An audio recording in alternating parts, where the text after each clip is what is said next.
बिस्मिल्लाहिर्रहमानिर्रहीम। अस्सलाम वालेकुम दोस्तों। अदायगी ज़कात की बरकत का वाक़या।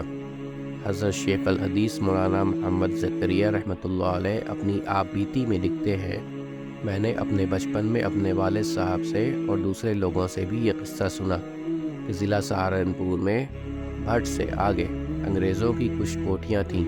उसके क़र्ब व जवार में बहुत सी कोठियाँ कारोबारी थीं, जिनमें उन अंग्रेज़ों के कारोबार होते थे और उनके मुसलमान मुलाजिम का काम किया करते थे।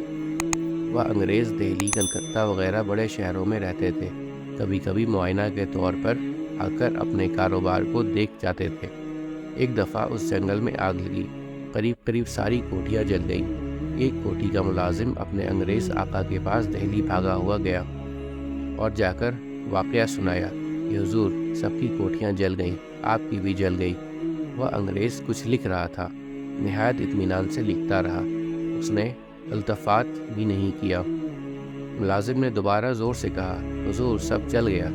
उसने दूसरी दफ़ा भी लापरवाही से जवाब दे दिया कि मेरी कोठी नहीं जली और बेफ़िक्र लिखता रहा। मुलाजिम ने जब तीसरी दफ़ा कहा तो अंग्रेज़ ने कहा, मैं मुसलमानों के तरीक़े पर ज़कात अदा करता हूँ, इसलिए मेरे माल को कोई नुकसान नहीं पहुँच सकता।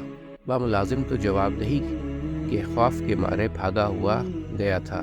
ये साहब कहेंगे कि हमें ख़बर भी नहीं की। वह अंग्रेज़ की इस लापरवाही से जवाब को सुनकर वापस आ गया। आकर देखा तो वाकई में सब कोठियाँ जल चुकी थीं, मगर उस अंग्रेज़ की कोठी बाकी थी। उम्मीद करता हूँ दोस्तों कि आपको आज की वीडियो अच्छी लगी होगी। अगर आपको हमारी वीडियो अच्छी लगी है तो वीडियो को लाइक ज़रूर करें और मज़ीद इस तरह की वीडियोस देखने के लिए हमारे चैनल सब्सक्राइब कर लें और दोस्तों के साथ शेयर करना भी मत भूलें। अल्लाह आप सबका हामी व नासिर हो। इंशाअल्लाह मिलते हैं अगले वीडियो में। इजाज़त दीजिए। अस्सलाम वालेकुम। अल्लाह हाफ़िज़।